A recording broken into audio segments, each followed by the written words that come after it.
Well, after a long delay because I had to deal with a whole bunch of crap this morning, and of course sleeping in really late, it is now time for my Week 13 picks of the 2018 NFL season. My God, does time fly by really quickly. We're down to just the final 5 weeks. It feels like yesterday when the season just started.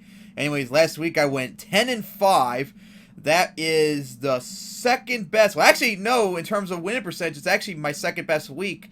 I meant to say third earlier. So, nice I finally had a good week, although it would have been nice if I could have gotten a 750 win percentage. But hey, 2/3, I guess that's the best I can do. So, nice week there. Only the third time this season where I got 10 wins in a season, this season. Usually I get a lot more than that. And then here's the playoff stands at the season end of the day. In the AFC, it's the Chiefs and Patriots with the byes, with the Ravens at the Texans and the Chargers at the Steelers. And in the NFC, it's the Saints and Rams with the byes, with the Redskins at the Bears and the Vikings at the Cowboys. Man, a whole bunch of changes over since the last week. And for my Super Bowl pick, I think it's now going to be the Saints beating their Chiefs down in Atlanta. So now let's get to my picks. So we start off with Thursday night tonight, and oh boy, it's actually going to be a playoff implication game. Who would have thought this would be the case a few weeks ago, as it's the Saints at the Cowboys for the first time since 2014, and there's a playoff clinching scenario for the Saints. If they win and then the Panthers lose at the Buccaneers this week, the Saints will clinch a playoff spot and the NFC South for the second year in a row. So that's on the line for them, and they still actually might get a playoff spot perhaps if they win anyway, too, because everyone else would by and large be 6-5 other than the Vikings, and they already beat the Vikings. So the Saints pretty much did a good spanking to the Falcons as they now won 10 in a row. They have the longest win streak in the league now, I'm pretty damn sure. Yeah, they do. And the Cowboys, wow, they've now won 3 in a row, and they're leading the NFC East. That is unbelievable. Like they did a major turnaround when they had so much adversity in their face.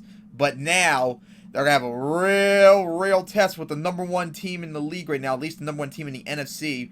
I think the Saints will get this, but don't underestimate the Cowboys. The last bunch of years when they play, they're by and large overtime games, even when the Saints were overwhelmingly better than most of their times they played. So, Saints, I think, will get it, but don't underestimate the Cowboys. I mean, we underestimated them when they finished 3-5, and look at that. They're now 6-5 and leading the NFC East.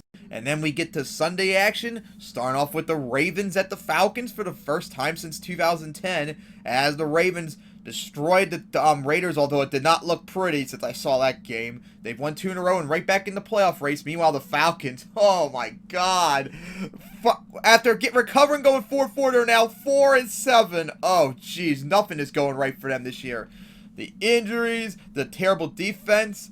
And this is going to be a battle between one of the best offenses against the number one defense in the league in terms of score. And the Ravens, despite hope that 3-game stretch where they allowed so many points, they actually still have the number one defense in the league by just a little bit in terms of scoring. So can't underestimate that. And 2 games in, as I found out, Lamar Jackson's now staying as a starter over Flacco for the moment. That nigga can run, but he can't throw for shit. And he threw 2 picks against the Raiders. So in one way, he's probably worse than Flacco in that regard. And I just don't fully trust him, especially since he's probably going to go up on the road against a team that still is pretty good despite the 4-7 record so far. So I think the Falcons will get it, but I won't be surprised if the Ravens somehow get it too, because they actually have a solid history when they visit the Falcons, at least very close game. And then it's the Broncos at the Bengals for the first time since 2016. Jeez, this is like the 5th year in a row they've played each other too. Of course, when they had the game up in Denver last year when the Bengals won a close one.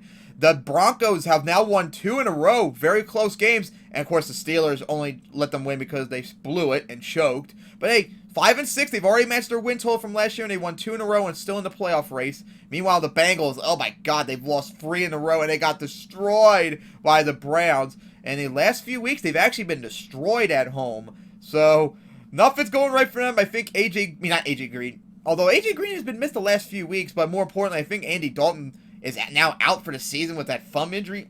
Ugh, boy.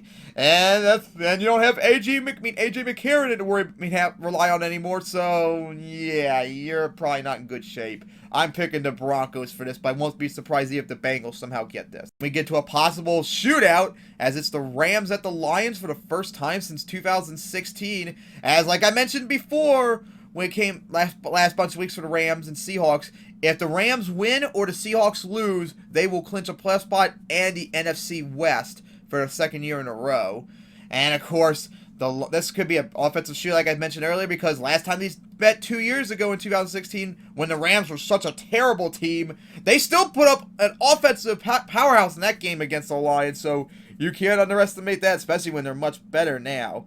As the Rams, off their bye week after that incredible Monday night game, oh my God, that was crazy as shit.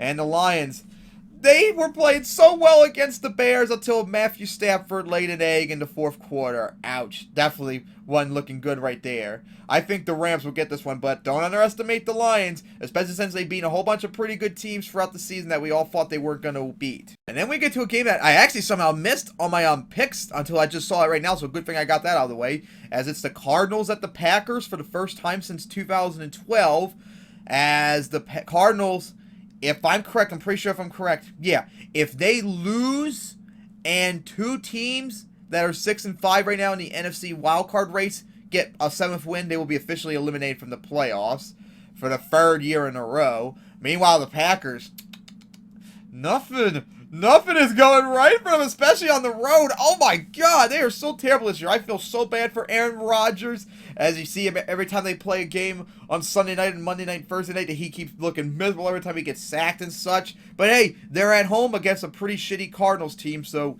they should be able to get this win and try to hope to keep their slim playoff hopes alive, because it's definitely not looking good for them whatsoever. So much for being my Super Bowl selection. And we get to an interesting matchup, as it's the Browns at the Texans for the 2nd year in a row, as the Browns, holy crap, they destroyed the Bengals on the road last week. So you can't underestimate the Browns. They've already, congratulations Browns, winning more games this year than they did in the last 3 years combined, thanks to that tie. Meanwhile, the Texans, oh my God, after the first couple plays in the game when it looked like the Titans were going to destroy you, you ended up killing the Titans by and large. Holy God, that was embarrassing. A big blowout, I mean to say. After that 0-3 start, they've now won 8 in a row. Don't think that's ever happened in NFL history. I still need to find out that other team that went 7 in a row after starting off 0-3. I want to find out that team by and large. As this team is looking legit, Deshaun Watson looking a lot better. J.J. Watt is back to his former self. But the Texans, although you beat the Browns last year, you can't underestimate the Browns. Whole bunch of teams have done that so far this year, and they look like fools doing so. I picked the Texans to get this, but don't underestimate the Browns. And I mean, come on, 8 wins in a row, which I think is the longest win streak now in Texans history. They can't keep that up for that long. Something's got to give eventually, and they got to come back to reality. And then it's the Colts at the Jaguars, as the Colts themselves now won 5 in a row and are right there in the wild card mix for the AFC playoffs. Meanwhile, the Jaguars, oh boy, I think they now officially have the longest losing streak in the league now. 7 losses in a row. Nothing is going right for them. You blew it against the Bills, who the Bills are a so far inferior team compared to you. That is just terrible. Terrible. And I found out they benched Blake Bortles. I don't even really think that's going to make much difference, because I think there's more problems with the Jaguars than just Bortles. But hey, suit whatever you want. But Colts, don't underestimate the Jaguars. Do not underestimate them. You've lost now 3 in a row when you visit the Jaguars. And of course, that one game back in London when you're on the road with them, even with Andrew Luck, you still lost that one. So you cannot underestimate them. And I'm sure your 5-game win streak is going to have to give eventually at some point. I think the Colts will get this, but don't underestimate the Jaguars. Something's going to have to give eventually. And then it's the Bills at the Dolphins in their rematch from the last game last year. As the Bills, hey, for being, I think, the worst team in the league, they've won 2 in a row. They're 4-7. They've already doubled their win total that I thought they were going to get by and large this year. So far this season's been a tremendous success in that regard. Meanwhile, the Dolphins, ouch, they blew a hard-fought game against the Colts that they probably should have won, but at least they remain competitive, and Ryan Tannehill's back. And, of course, I think the Dolphins will probably get this one easily. But don't underestimate the Bills. And, of course, the Dolphins are inconsistent as fuck. Watch, they'll blow that one, too. And then it's the Bears at the Giants for the first time since 2016. As the Bears, they've now won 5 in a row and on the verge of getting their first win season since 2012. As the Giants are trying to avoid a second straight losing season. And I'm not sure, because due to Redskins and Giants being at 500. Almost on the verge of getting 7 wins, but the Giants could possibly be on the verge of being eliminated this week if everything goes against them by and large, including this loss.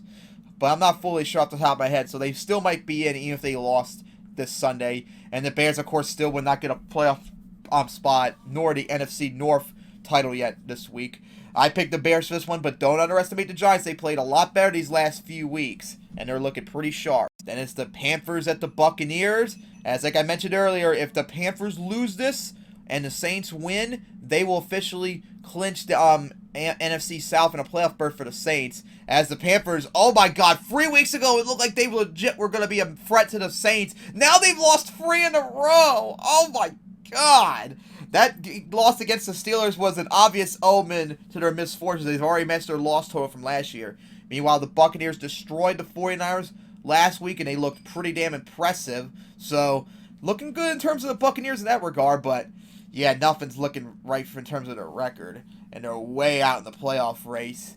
But I think the Buccaneers actually will get this. The Panthers are in a free fall, and the Buccaneers have actually played pretty damn well the last few years when they played the Panthers. So you can't underestimate them. And same goes for the Panthers too. You can't underestimate them. They got to get out of this run eventually, or their season's probably doomed. Even though they're still in the wild card race at least.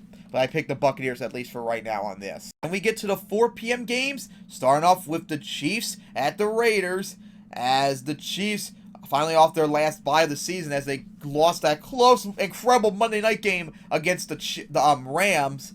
Meanwhile, the Raiders got their ass kicked by the Ravens, even though I thought they still did a pretty better performance than I thought they were going to do. And, of course, the Raiders as tying the 49ers and the Cardinals for the worst records of the league. If they lose and the Ravens win or the Colts win, they will be officially eliminated from the playoffs as they have the tiebreakers on them.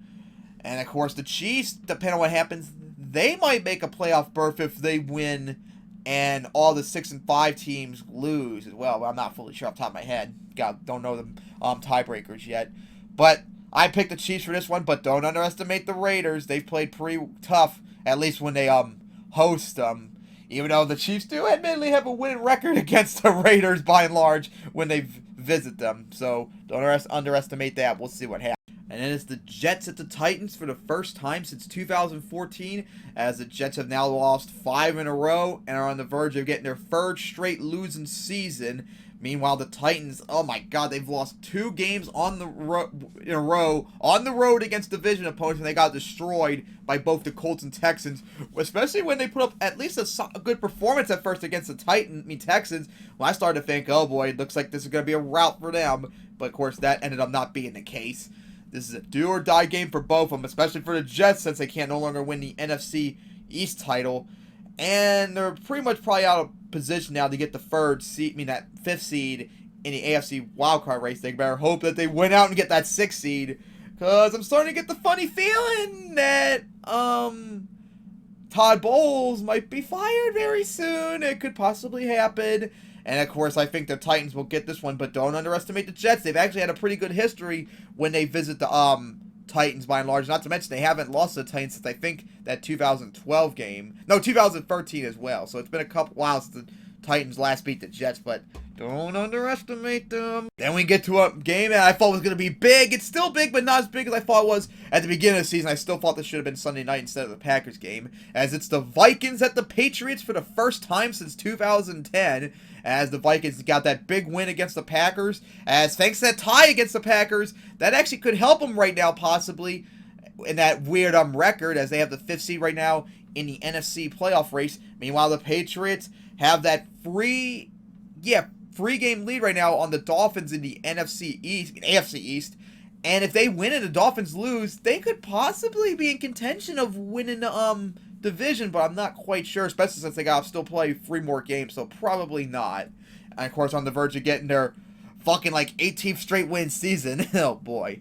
I think the Patriots will get this one, as the Vikings defense is not the same as it was last year, nor has Kirk Cousins been as effective as we all thought he probably would be. Then we get to our original Sunday night game that was flexed out, as it's the 49ers at the Seahawks. As, oh boy, I'm sure the Seahawks faithful are going to be really disappointed when they see Richard Sherman come back in a 49ers uniform, especially Mayumi's parents and all. And the 49ers, if they lose this, and a couple teams that are 6-5 right now win a 7th game, they'll most likely be eliminated from the playoffs.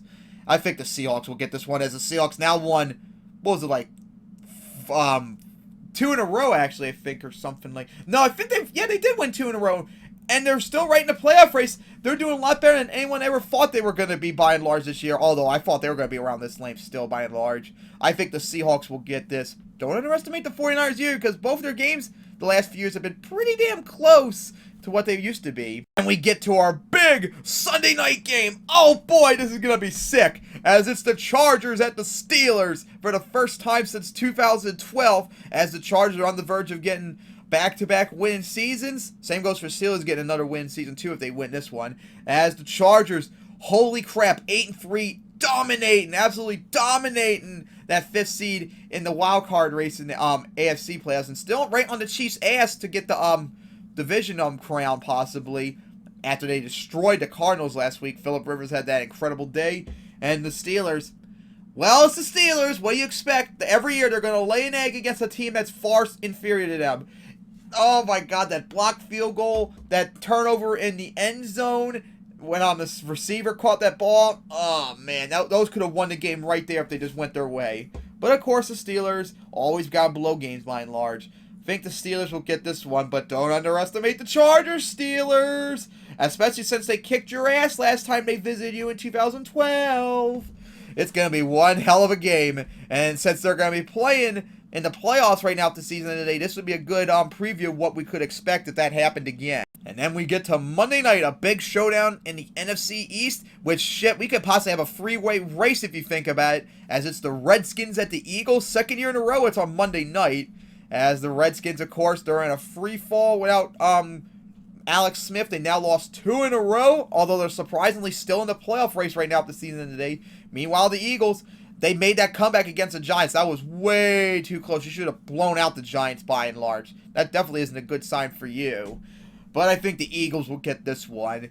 Although you can't underestimate the Redskins. They've been all over the place. They've been very unexpected to very terrible at the same time. So don't underestimate them, Eagles, especially since you've been inconsistent as hell this year too. So those are my picks for Week 13. I can't wait for Saints at Cowboys tonight. That's going to be sick, along with all the other playoff races, so we can start seeing teams possibly clinch and be eliminated from the playoffs. That's going to be a fun time these next bunch of